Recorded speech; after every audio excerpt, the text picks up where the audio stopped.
오늘 우리에게 주시는 하나님 말씀은 에스겔 10장 18절 그리고 11장 22절부터 25절 말씀까지 같이 보도록 하겠습니다. 여호와의 영광이 성전 문제방을 떠나 그룹들 위에 머무르니 그때 그룹들이 날개를 드러내는 바퀴도 그 곁에 있고 이스라엘의 하나님의 영광도 그 위에 덮였더니 여호와의 영광이 성읍 가운데서로부터 올라가 성읍 동쪽 산으로 머물렀고 주의 영이 나를 들어 하나님의 영의 환상 중에 데리고 갈대아에 있는 사로잡힌 자 중에 이르렀더니 내가 본 환상에서 나를 떠나 올라간지라. 내가 사로잡힌 자에게 여호와께서 내게 보이신 모든 일을 말하니라. 네. 오늘 설교 제목은 위기의 인생이라는 제목을 가지고 말씀을 나누고자 합니다. 어떤 어머니가 6살 먹은 아이들 방에 들어갔는데 아이가 흐느껴 울고 있었습니다. 얘야, 무슨 일이 있는 거니? 엄마가 물었습니다. 엄마, 제가 조금 전에 신발끈 묶는 방법을 알게 되었습니다. 라고 대답했습니다. 그래서 참 대견한, 이제 많이 성장했구나 라는 생각을 가지고, 그런데 왜 울고 있는 거니? 물어봤습니다. 아들이 이렇게 대답했습니다. 엄마, 이제부터는 제가 죽을 때까지 신발끈을 제 스스로 매야 한다는 생각을 하니 너무 슬펐어요. 어떻게 보면 아이가 인생을 제법 앓은 것 같은 느낌이 들었습니다. 왜냐하면 아이가 자라면서 단지 신발끈만 아니라 자신이 묶는 것뿐만 아니라 여러 가지 장애물까지도 모두 스스로 넘어서야 하기 때문입니다. 한평생 삶을 살아가다 보면 수많은 위기를 찾아오게 됩니다. 때론 직장에서 해고가 될 때도 있고 순탄한 가정이 없잖아 갑자기 풍지박산 나는 경우도 있습니다. 건강하던 몸이 갑자기 아프기도 하고 또 한마디로 인생의 위기가 연속적으로 찾아오기도 합니다. 나름대로 열심히 최선을 다했지만 세상에 살았음에도 불구하고 예상하지 못했던 사건들과 위기가 인생 가운데 때때로 어려운 환경으로 이끌어가기도 합니다. 이러한 인생의 위기는 하나님을 믿는 사람일지라도 동일하게 예외 없이 일어나는 것을 볼 수가 있습니다. 아무리 믿음 좋은 사람일지라도 병에 걸리기도 하고 남편이나 아내 또는 자녀로 인해 힘들어하기도 합니다. 하지만 하나님을 믿는 사람들에게는 이 위기가 문제가 되지 않습니다. 한 예로 미국의 역사상 가장 위대한 대통령이라고 부르는 링컨의 질문과 답변을 통해서 알 수 있습니다. 그는 가난한 집에 태어나서 지독하게 시련을 많이 겪은 대표적인 인물입니다. 학교 공부를 별로 잘할 수 없었고 2번에 걸쳐서 사업에 크게 실패했고 여러 해 동안 빚에 시달렸습니다. 정치가가 되어서도 선거를 여러 번 치렀는데 8번이나 선거에서 낙선하는 뼈아픈 경험을 했습니다. 그리고 링컨이 아버지의 직업 때문에 놀림을 받기도 하고 어려운 경험도 했습니다.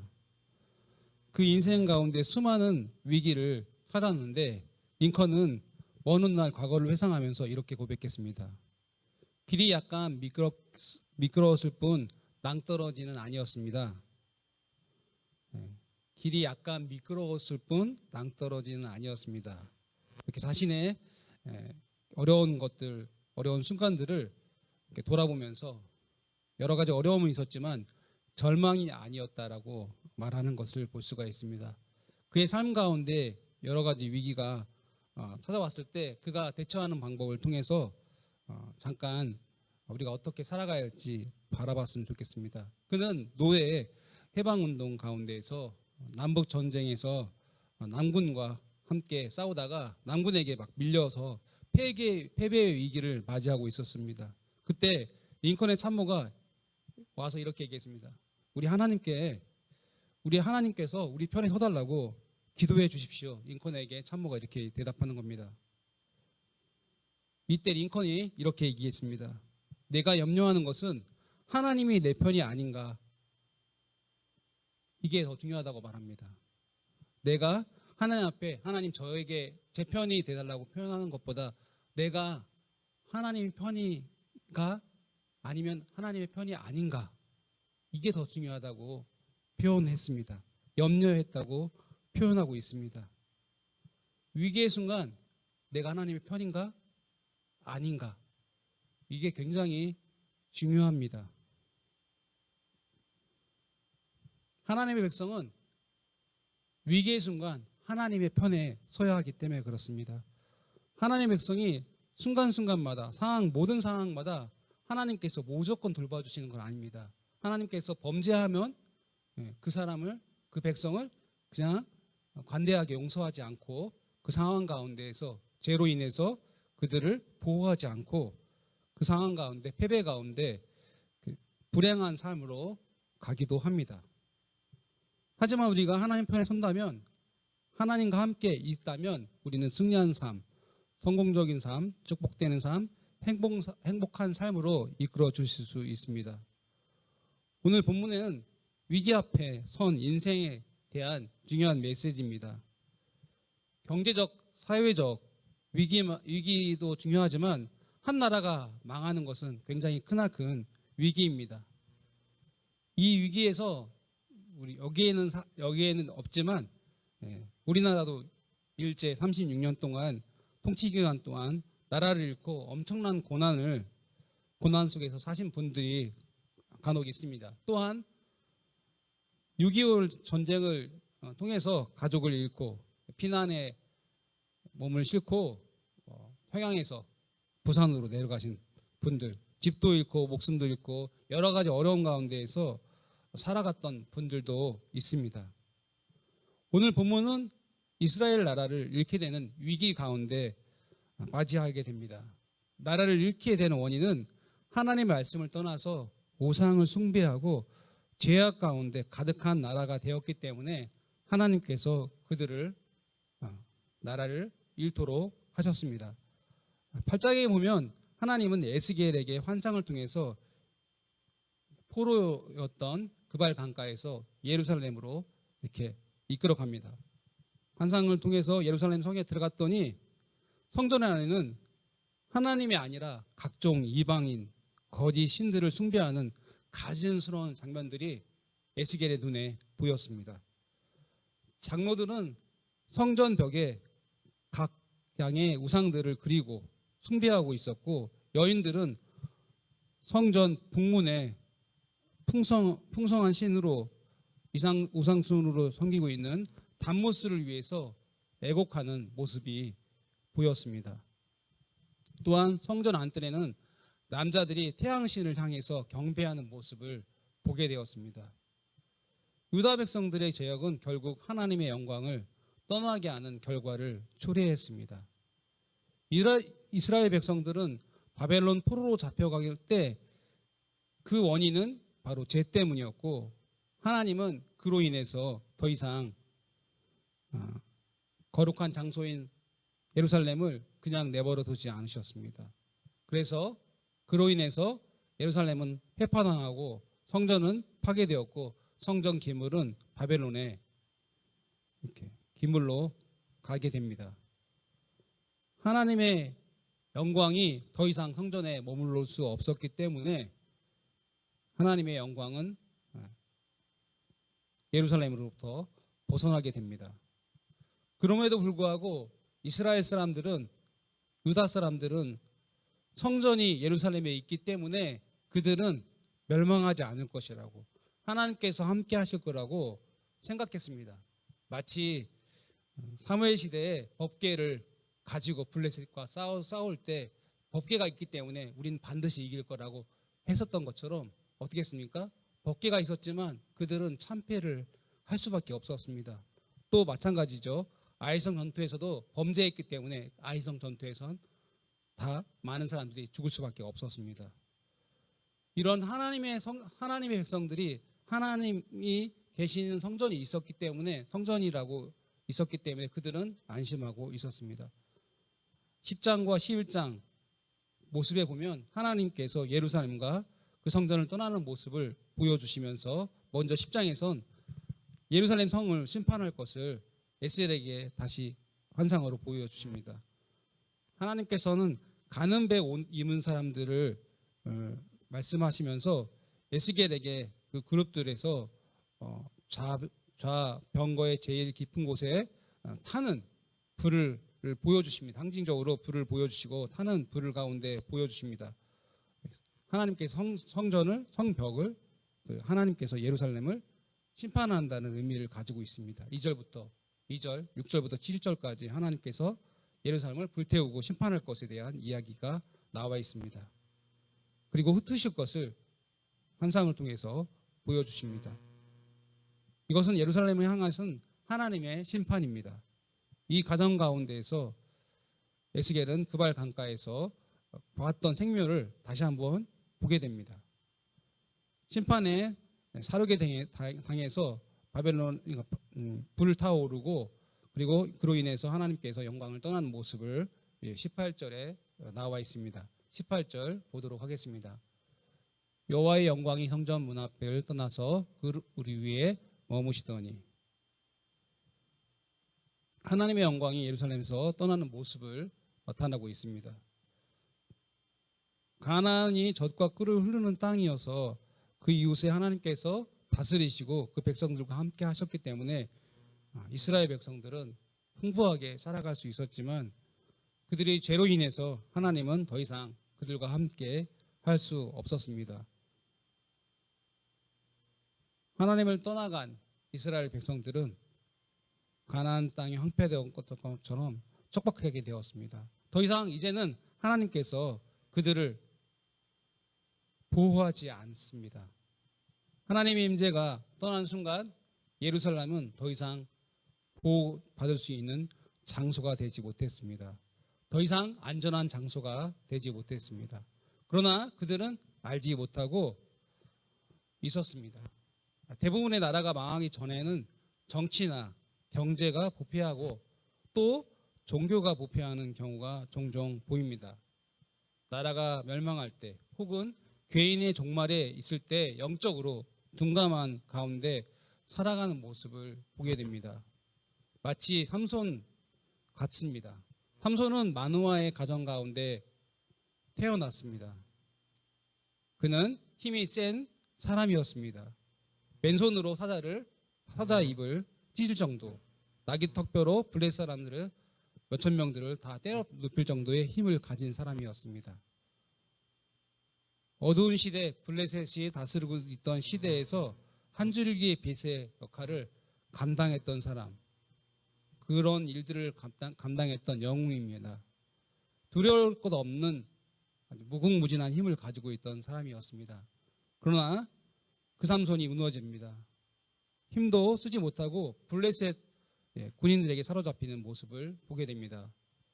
영웅적인 삼손이었지만 더 이상은 원수들에게 포로로 끌려가서 눈이 뽑히게 되고 치명적으로 큰 이렇게 맷돌로를 갈게 됩니다. 가사에 끌려가서 옥줄에 매어서 하루하루 큰 맷돌을 가는데 일을 하게 됩니다. 얼마나 가엾은 모습입니다. 힘이 있을 때는 야생 사자를 그냥 손으로 찢었었던 사람이었지만 이제 눈이 뽑혀서 블레셋 사람들에게 막 놀림 받으면서 맷돌을 굴리고 있습니다. 더 이상 소나 나귀를 끌었던 그 맷돌을 끌을 수밖에 없는 역할을 하게 됩니다. 왜 이렇게 비참하게 되었습니까? 그 이유는 간단합니다. 여호와께서 그를 떠나셨기 때문입니다. 만약에 삼손이 그것을 알았다면 붙잡히지 않았을 것입니다. 사사기 16장 20절 말씀 같이 읽어보도록 하겠습니다. 드릴라가 이르되 삼손이여 블레셋 사람들이 당신에게 들어닥쳤나이다 하니 삼손이 잠을 깨어 이르기를 내가 전과 같이 나가서 몸을 터치리라 하였으나 여호와께서 이미 자기를 떠나시는 줄을 깨닫지 못하였더라. 하나님의 영이 있을 때는 삼손은 진짜 엄청난 힘을 발휘했지만 그가 범죄하고 나서 잠자고 일어나서 드릴라가 이제 블레셋 사람이 쳐들어왔다고 말하고 있는 그 당시에 삼손은 어떻게 했던 거예요? 아직도 자기의 몸에 하나님의 영이 있는 줄을 착각했습니다. 그래서 뭐라고 말합니까? 여호와께서 이미 자기를 떠나신 줄을 깨닫지 못했다고 말하고 있습니다. 힘을 자랑했던 삼손이었지만 하나님의 영이 떠나는 순간 그는 한낱 사람에 불과했습니다. 힘의 근원은 하나님이셨습니다. 하나님께서 그와 함께 했기 때문에 그가 삼손이 되었고 힘이 센 용사가 되올 수 있었습니다. 오늘 본문도 마찬가지입니다. 하나님의 영광이 충만한 성전 예루살렘은 하나님 앞에서 보호받았던 성이었습니다. 하지만 하나님의 영이 떠난 순간 그 성전은 한낱 돌에 불과한 건축물에 불과한 것입니다. 그럼에도 불구하고 이스라엘 사람들은 영적으로 무지해서 성전이 있기 때문에 우리는 패배하지 않을 거다, 안전할 거다라고 생각했습니다.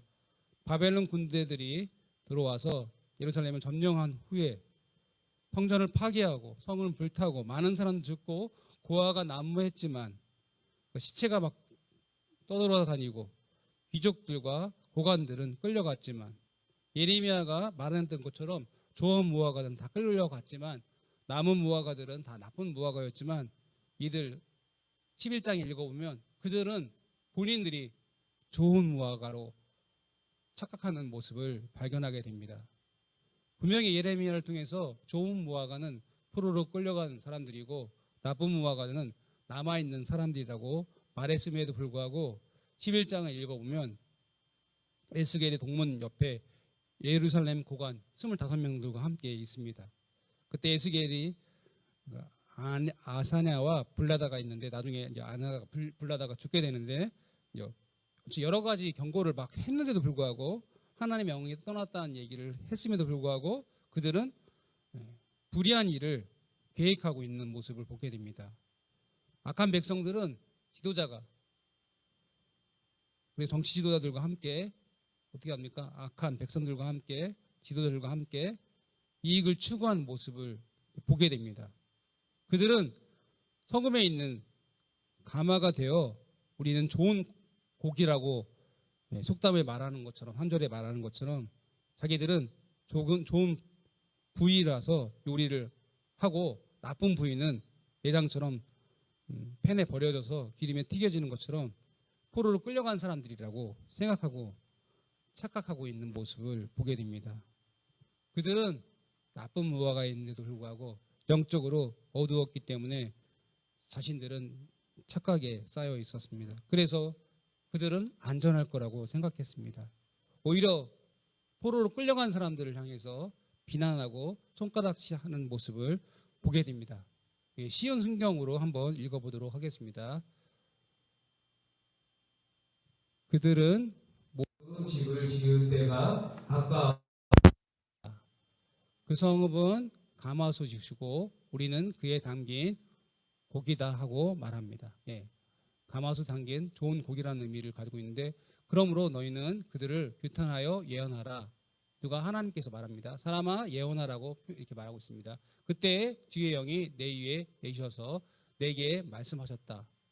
너는 이스라엘 족속에 일러 나 주 여호와가 이렇게 말한다. 이스라엘 족속아 너희가 말과 너희 마음속에 품은 생각은 나는 잘 안다. 너는 이 성읍에서 수많은 사람들이 죽어서 그 모든 거리에서 시체로 가득 채워 놓더라고 하였더라. 그러므로 나는 나 주 여호와 하나님이 말하는 바로 이것이다. 너희가 이 성읍 가운데 죽은 시체들은 고기요 성읍은 가마솥이다. 그러나 나는 너희를 이 성읍에서 내쫓을 것이라고 표현하고 있습니다. 그럼 너희는 두려워할 것인데 칼로 너희를 칠 것이라고 말합니다.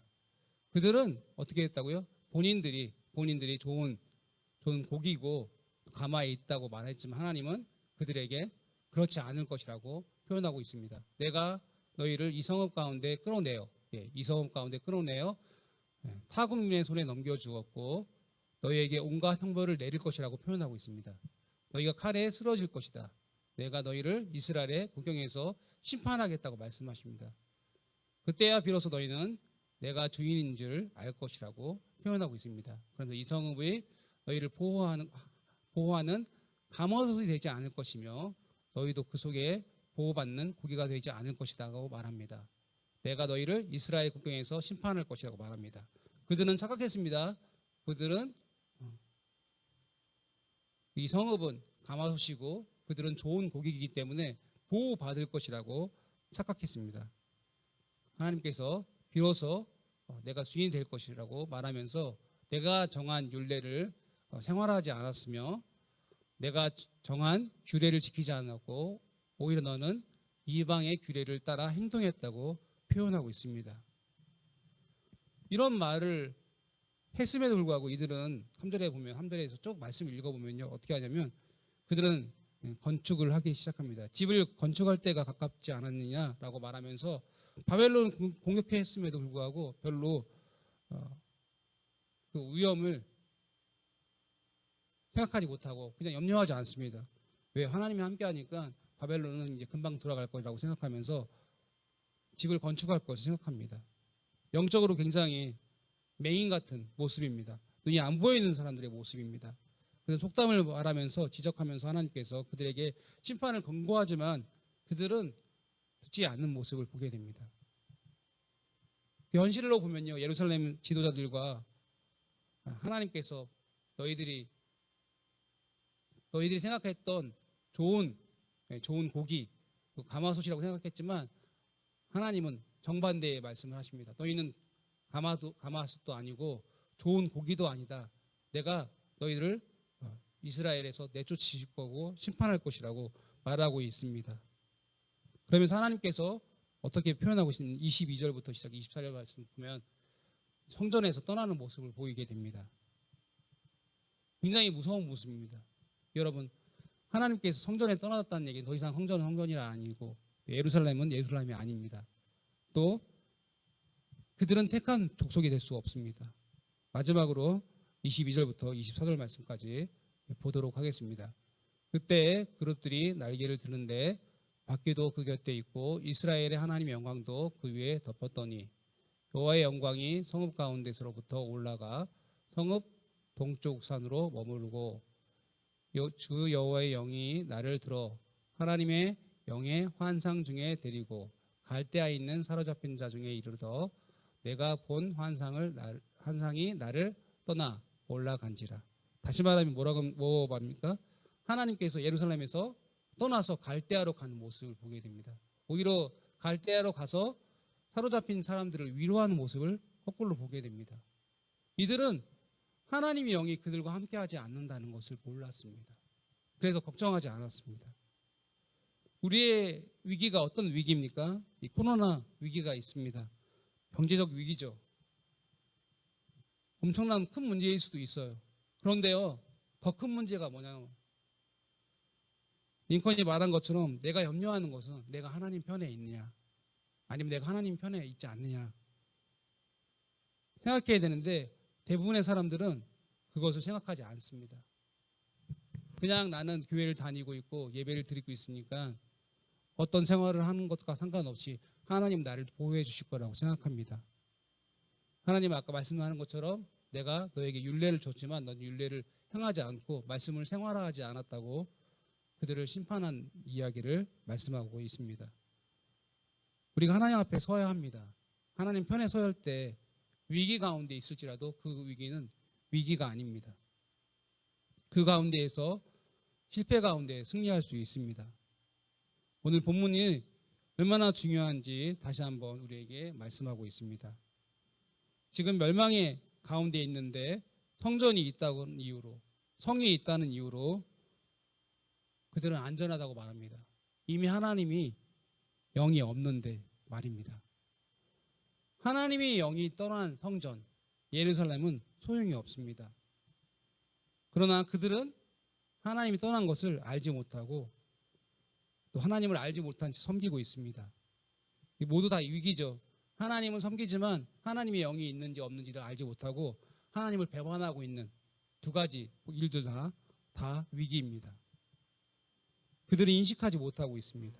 더 이상 하나님의 백성이라고 말할 수 없습니다. 하나님의 영이 없기 때문에 마찬가지입니다. 삼손이 놀라운 일들을 해나갔지만 하나님의 영이 떠났을 때는 어떻게 했습니까? 두 눈이 뽑히고 블레셋에 끌려가서 가사에 끌려가서 맷돌, 동물이 소나 이렇게 나귀가 끌었던 큰 맷돌을 끌는 일을 했습니다. 사람들이 블레셋 사람들이 손가락질하면서 그를 놀렸습니다. 그는 처음엔 하나님의 영이 있을 때는 사사로서 쓰임 받았지만 눈이 뽑힌 그 당시는 어떻게 해서 한낱 인간에 불과했다는 겁니다. 하나님의 영이 떠난 그는 비참할 수밖에 없었습니다. 나중에 하나님의 영을 다시 한번 부어달라고 얘기를 해서 블레셋 사람들을 죽였지만 영이 없었던 그의 인생은 삼손이라고 말할 수 없습니다. 아주 비참한 삶을 살아가게 됩니다. 오늘 본문 말씀도 마찬가지예요. 이스라엘 사람들이 멸망할 수밖에 없었던 이유는 단 한 가지, 하나님이 그들과 함께 거하기를 원했지만 더 이상 성전, 예루살렘 성전은 더 이상 하나님의 거룩한 하나님이 거하시기는 도저히 불가능한 상황이 닥쳐버렸습니다. 지사장들도 정치 지도자들도 모두 예언자들도 거짓 예언자들만 있었고 모두가 다 썩어서 하늘의 별을, 하늘의 여왕을 섬기기도 하고 단무스를 섬기기도 하고 각종 우상들, 거짓스러운 것들을 섬기며 성전에서, 다른 데가 아니라 성전에서 그렇게 하고 있는 모습을 보게 됩니다. 그들은요, 하나님께서 뭐라고 하는, 예레미야도 마찬가지고 예스겔을 끊임없이 보냈는데 듣지를 않는 거예요. 얼마나 무섭습니까? 하나님이 뭐라고 해요? 귀는 있는데 듣지 않는다고 에스겔을 계속 얘기하고 있어요. 듣긴 들어도 내 백성 내가 에스겔을 너한테 보내는데 아무리 얘기해봤자 듣지 않을 거라고 얘기해요. 귀가 있는데 귀가 안 들린대요. 눈이 있는데 볼 줄을 모른대요. 여러분, 귀는 왜 있습니까? 들으라고 있는 거 아니겠습니까? 눈은 왜 있습니까? 보라고 있는데 눈으로 봤는데 영적인 눈이 멀어져 있으니까 그것을 제대로 파악할 수가 없는 거예요. 영적인 귀가 어두워지니까 소리는 듣는데 하나님의 소리는 들을 수 없는 거예요. 자기 삶의 도취에서 살아가는 모습, 그냥 무조건 잘 되기를 바라는, 우상을 숭배하면서 잘 되는 것만 바라고 있는 지도자들의 모습. 이스라엘 백성부터 시작해서 모든 지도자들이 엉망진창으로 우상을 숭배하고 있는 모습입니다. 이들만 위기에 있는 것은 아닙니다. 여러분 위기 앞에 서 있습니까?